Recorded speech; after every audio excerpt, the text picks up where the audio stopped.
Good morning, good morning, good morning, good morning, good morning, good morning, good morning, everybody. Give me all the opportunity to come in. I want to make sure my settings are right and we're good to go. Good morning, Miss Candace. Good morning. Hello to everybody. It's a cold Monday morning in the city of St. Louis. They're anticipating, expecting some snow this coming Thursday. Someone said, I think they said 7 or 8 inches of snow. Can we all pray against that? Good morning, Doris. Man, listen, they can keep that snow. Matter of fact, the cold, but I can handle cold. We adjust. We've been in St. Louis, most of us all our lives, so we're used to it. We're okay. Antoinette Jones, good morning. Good seeing you at church yesterday. Lynette Day was not in the building, but she was online. Well, happy birthday to you, Lynette. Happy birthday. Y'all make sure y'all wish Lynette happy birthday. She's in Texas. Good morning, Andreas. Andreas, good morning, sir. All right, y'all come on in. We're going to share something, share a word this morning with you. As always, something to help your day and sustain you through life. Life is it's not a cakewalk. It isn't. Life is a journey. Let's be clear, and you need God to help you every day. That's a fact. Mr. Fred Mercer, Patricia Morgan, good morning to you. Patricia Beckton, good morning. Good morning.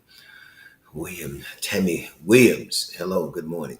Listen, let's come on, get started. It's gonna be short. I got just a little bit I want to say to you this morning, but it's a lot. It might be little in terms of the volume as relates to how much information, but the impact would be significant. Let me just say this to you as well before I get into the content of my lesson today. I strongly recommend and suggest and encourage you to go back and look at yesterday's message. I think it would be a game changer for many of you as I was teaching, and there was some rich nuggets in that lesson yesterday. Jesus, of course, is our friend, but it was really something that we all need to embrace in this season in terms of the love of God. And how does that play out in our lives? So I suggest you do that. Go back and check it out. All right. Now, we're coming to the end of 2022. And with that in mind, provide the Lord gives us the grace to see 23, you should be thinking a different way every year as we come to the close of a year. There are opportunities perhaps that you've missed this year, even missed shifts in certain seasons. It's a fact. Sometimes we linger too long in a particular season and we can miss on an opportunity. But here to God be the glory. Today you have an opportunity to think different about what's your future looks like. All right. And I want to share it. So let's talk about own your greatness. Own, own your greatness. Possess it. All right. I've been processing some opportunities that I'm going to be embarking upon for 2023. Ministry, obviously, which is comprehensive. The business side, the spiritual side, from development, a new daycare we're opening up in the next couple of weeks or so. The boss should say the same. That's a new initiative because as a co-developer on the senior housing side, we're developing low-income housing for seniors. Again, just a number of things. We're going to be renovating our children's church, our youth church, because all that requires money, but also vision. All right. Again, looking at the ministry going to be offering a new members curriculum, interactive online curriculum for folk like Lynette, who is in Texas, who want to transition to membership more definitively. So we're going to be working on some things behind the scenes. Here's my point: own your greatness. All right. So, what does it mean to be great in life? Listen to this. This is so very important. It is characterized by personal joy, fulfillment, and enjoyment of small pleasures of life. Now, that's probably shocking to some of you. You're going to talk about money, your new business, your education, and all those are relevant factors. However, if you achieve those visionary milestones, success in those areas, business, relation, whatever the case may be, you have to establish this first. And let me define it again. What does it mean to be great in life? It is characterized by personal joy, fulfillment, and enjoyment of the small pleasures of life, you all. That's being great right there. Being great in life. All right. So, just some steps today. Some steps. All right. To aid you while you're on your way to becoming great. Number one, shift your mindset or your thinking. This is critical. You all know how we do it. Everything in life is hinged on the way we think. Everything in life.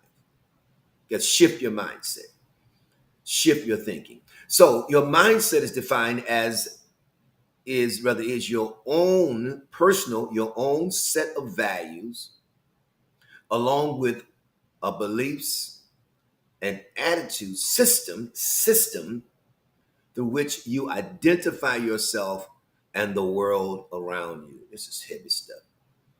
It is your own set of values, those at which you possess, with beliefs and attitude. Let me go back. Values along with a beliefs rather, an attitude system. That's interesting.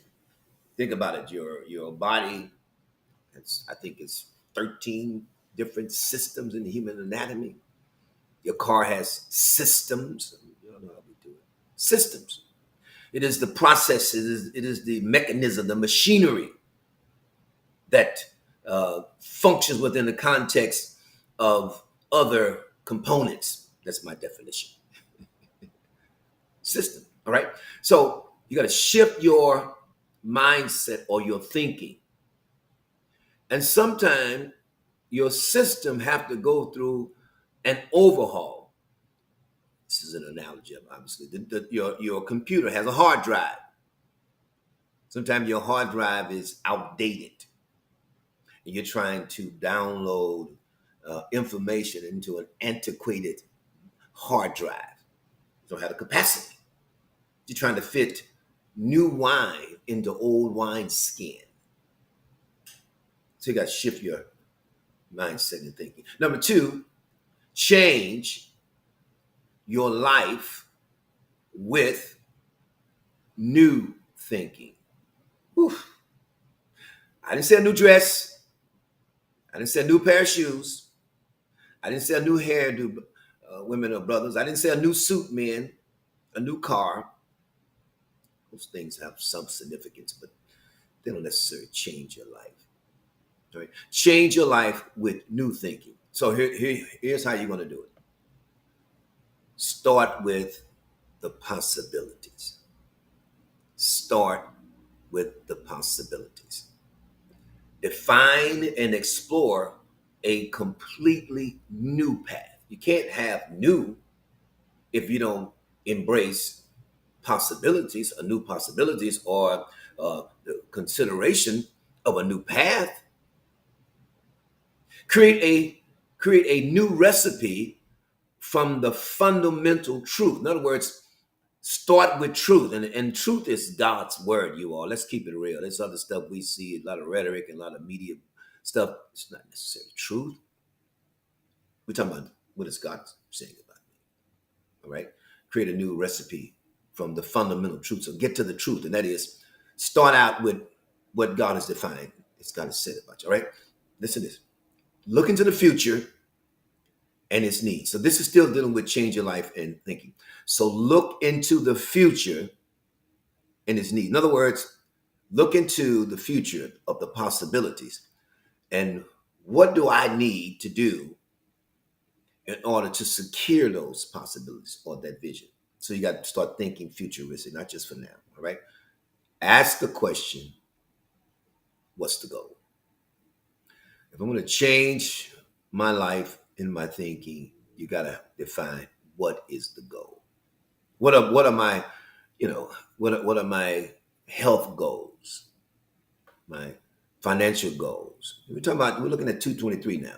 What are my spiritual goals? Y'all know we said this stuff a number of times. I got to keep saying it because sometimes you just don't get it. Ask yourself, what's the goal here? What's the goal in your relationships? What is the goal? That's it. All right. Lastly, and just for today, thirdly, is change your belief system. Now, let me say this to you: change is hard. Change is difficult. If you're trying to find the path of least resistance when it comes to change, you're probably not going to find it. There is no path of least resistance when it comes to real significant change. There is no you got to understand something. You have developed capacity to swim against the tide. You have to gain the endurance and the understanding. This is not going to be easy. This is going to be hard, man.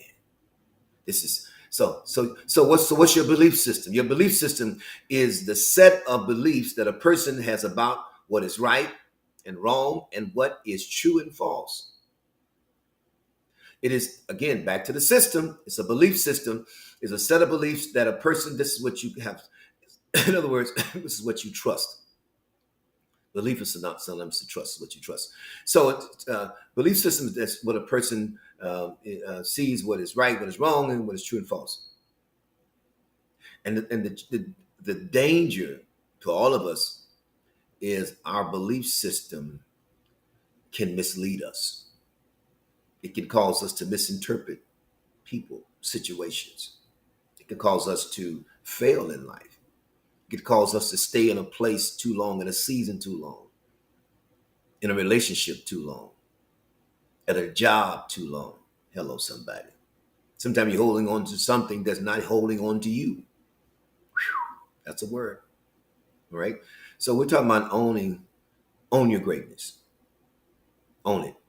All right. And we're going to talk about this, this week, Lord say. Own it. It's time to step your game up and change. Change. That's your responsibility. It's not mine. I could teach you all day, and I've been doing this thing now for God knows how many years. But what's the real value? I know the value, but do you know the value? Have you maximized what I've been teaching and sharing it? What are the tangibles that you can highlight? And I'm not suggesting you're gonna change overnight, but you ought to have some evidence that clearly demonstrates that what Bishop Scott has been teaching me is now being displayed. Because it's really God talking to you. It's not, I'm just the conduit. I'm the conduit. He gets all the glory. The light bulb don't get credit for the current coming through the electrical cord. The light bulb is just there to illuminate the power.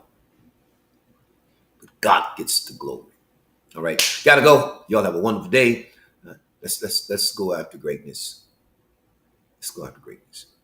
All right, be blessed. Let's get this word out. Let's share. Oh, by the way, I want to remind everybody tonight, 6 o'clock Central Standard Time, and this for you in California, Bridget, all of. Get your sons and your fathers and your brothers online tonight, 6 p.m. Central Standard Time. I teach men. We're teaching. We're training men. We're challenging men. We're empowering men. We're encouraging men on my Zoom call. It's a 1 hour session, 1 hour. All right. It'll be a game changer. That's 6 o'clock, 6 p.m. tonight. Go to the Facebook account as you're on, and you'll see the Zoom Connect. It's a flyer out there. I'll repost it.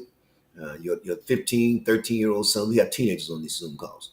We got to start empowering our kids early in life.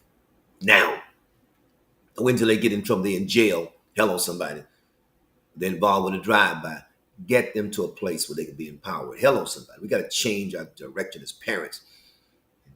Encourage our young folk, young men. Let's get connected to something positive. All right?